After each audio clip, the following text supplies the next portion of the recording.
Assalamualaikum, saya Fly dari Fly Effect. Hari ini kita akan sambung tutorial kita yang sebelum ni, tentang 4 element structure market. Eh. Jadi kita telah buat, saya telah buat video tutorial pasal structure, uh, apa tu structure market. Dan saya juga telah buat satu tutorial tentang trend line. Dan hari ini kita akan buat satu lagi elemen dalam structure market, iaitu support dan resistance. Jadi support dan resistance ni dia banyak benda yang kita kena perlu tahu lah. Dia banyak. Support dan resistance ni dia ada mengikut keperluan apa yang kita nak tengok. Sama ada kita nak tengok swing dia ataupun kita nak tengok dia punya retracement level, kita tengok dia punya support rejection, ataupun adakah support atau resistance yang telah dipecahkan oleh market. Jadi sebenarnya walaupun SNR ni dia hanya support dan resistance, tapi dalam market, dalam chart ni dia ada banyak support dan resistance. Jadi manakah support dan resistance yang kita pakai untuk kita kira swing ataupun kita nak tahu level yang mana akan price akan pergi. Jadi kita mulakan dengan cara kita nak tarik, cara kita nak tanda SNR, support dan resistance, mengikut secara tradisionalnya. Secara tradisionalnya kita ada cara yang selalu orang tunjuk pada kita bagaimana untuk kita tahu support dan resistance. Di setiap time frame kita ada support dan resistance yang berbeza-beza, tapi yang manakah yang penting dan yang manakah yang kita tak perlu ambil, kita tak perlu ambil kisah sangatlah. Jadi biasanya orang akan suruh kita buat macam ni, dan dia akan suruh kita buat level horizon ni, dia mana price yang selalu kena, banyak kali kena, line yang price selalu kena yang kita tandakan. Itulah support dan resistance. Seperti yang kita lihat ni adalah H4. Yang ni nampak ni, setiap ujung-ujung ni dia kena, maknanya itu adalah support dan resistance. Dan ada support dan resistance yang critical, dan ada support resistance yang tidak penting, hanya untuk time frame lebih kecil.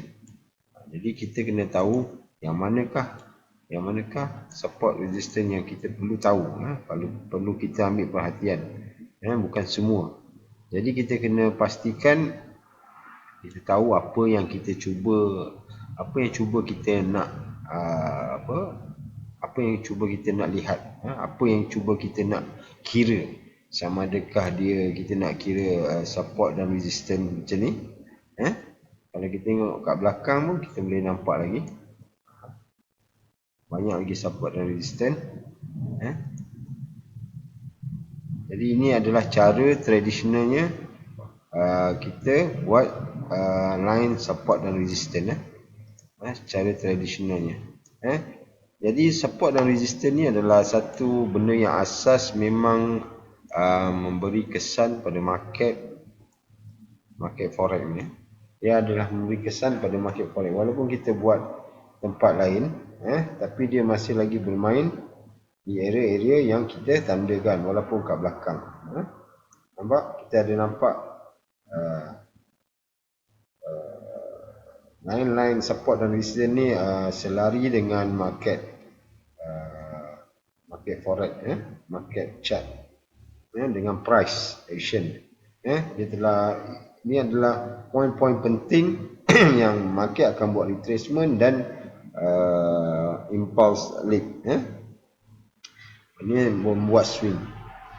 Tapi ini bukanlah cara yang ini adalah salah satu cara untuk mengetahui ke manakah arah tuju market jika dia break, mana dia pergi, jika dia break, mana dia pergi, kalau dia rejection, mana dia pergi. Ini adalah guna support dan resistance yang biasanya kita buat lah, yang selalunya orang ajar.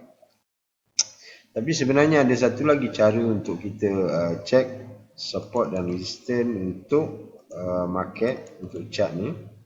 Macam sekarang ni kita berada di di pair GJ, H4. Jadi kita kena cara kita nak buat, salah satu cara lagi kita nak tahu support dan resistance ya dengan menggunakan Fibo. Jadi inilah Fibo fly. Jadi inilah salah satu cara kita nak gunakan Fibo sebagai support dan resistance untuk GJ ni. Kita ambil low dan high pada hari-hari, mana-mana hari, dan kita tarik. Jadi kita nampak di sini, kan? Kita nampak di sini ini adalah satu support dan resistance yang praktikal pada saya, yang kena di tempat-tempatnya. Walaupun saya buat di area ni menggunakan high dan low untuk hari ni, tapi kita nampak price akan bermain di level-level Fibonacci, dan kita boleh caranya kita kedepankannya untuk sehari low dengan high hari tu, kita akan nampak ada support dan resistance kita. Bila dia break line ni dia akan turun, bila dia break line ni dia akan naik, dia akan bermain di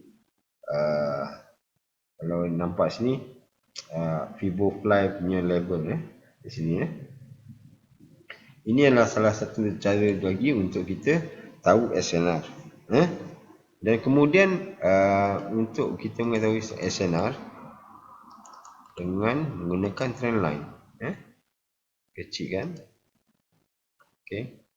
Ini adalah satu cara kita mengetahui yang manakah trend line yang SNR yang penting dalam market, yang mempengaruhi market. Jadi apa yang kita perlu lihat ialah di mana price dia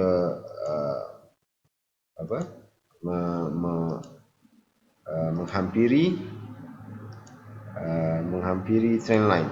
Situ adalah price yang critical support dan resistance. Jadi kita akan nampak di sini, kalau kita lihat price akan bermain di level-level yang kita tanda tadi, lebih kurang je, serupa je. Ini ada satu jalan shortcut untuk kita buat SNR. Jadi setiap point, setiap price yang menghampiri market adalah support dan resistance. Support dan resistance yang kuat. Jadi kita kena terpulang pada kita untuk yang mana lebih baik, kan? Yang mana lebih kita selesa untuk guna, untuk ambil tahu, untuk kita tahu bagaimana, di manakah support dan resistance yang penting. Ini jadi kita nampak kepentingan support dan resistance dalam market forex. Dalam market forex kita lihat support dan resistance sangat-sangat mempengaruhi market. Dia adalah salah satu faktor elemen yang mempengaruhi market. Kita boleh lihat di sini. Ini adalah cara kita buat SNR. Tambah-tambah. Begini. Tapi kalau apa yang kita perlu buat, kalau kita buat macam ni, kita akan terlalu banyak sangat line. Kita pening.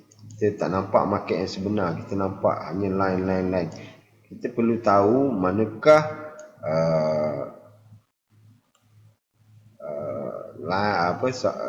point price support dan resistance yang penting sahaja.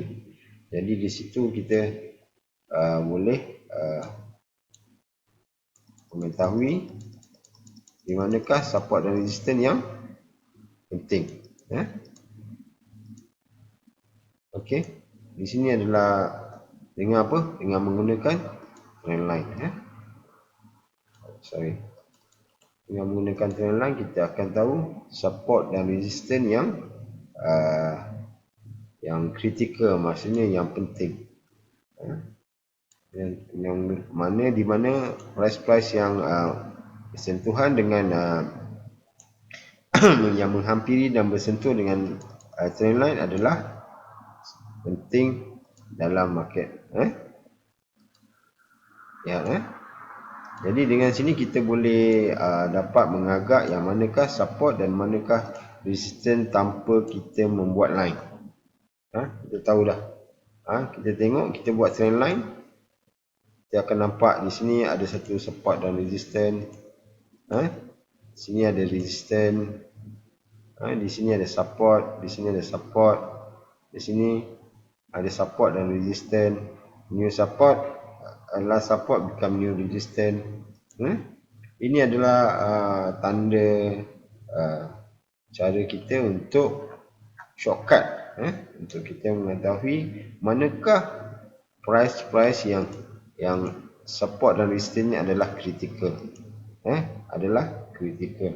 Maknanya penting untuk kita ambil tahu, untuk kita ambil perhatian terhadap poin-poin ni di price ini, pasal market akan bermain di dalam area price ni, dan dia adalah sangat penting untuk kita mengetahui poin-poin untuk kita tarik Fibo.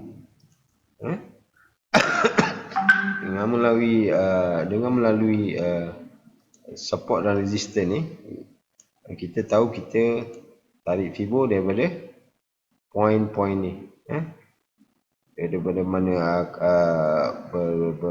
bersentuhnya trendline dan yang paling low. Dan kita akan nampak retracement. Kita akan nampak retracement area di area 61.8. Sama juga situ kita akan turunkan mana yang bersentuh dengan berdekatan dengan trendline, dan yang low kita akan nampak area retracement sampai di trendline ni, di price ni, dan turun. Nampak? Dan kita keep on buat benda tu, sehingga kita jumpa poin-poin yang bersentuh dengan trendline, kita akan boleh tarik. Bila boleh tarik, kita nampak area retracement adalah di bahagian 38.2. Dan kita boleh nampak lagi, kita turun lagi, kita ambil yang berdekatan dengan line dan yang low, kita nampak area retracement adalah 61.8. Jadi beginilah cara kita mengetahui SNR yang kritikal, yang penting dalam market forex. Bukan semua, banyak support dan resistance, support resistance, tapi manakah yang kritikal? Di time frame, kalau di time frame H4, manakah support dan resistance yang kuat, maknanya yang mempengaruhi market. Di sini H4, kalau kita ada ni trendline, kita buat trendline lagi. Di sini, okey. Di sini adalah support resistance yang kuat, yang kuat. Jadi di sini beginilah kita melakukan support dan resistance menggunakan horizon ni, dan cara kita mendapatkan SNR yang kritikal, dengan melalui trendline boleh, melalui kita tengok candlestick boleh, kita dengan Fibonacci boleh. Kalau kita lihat ni, Fibonacci akan selari dengan kita punya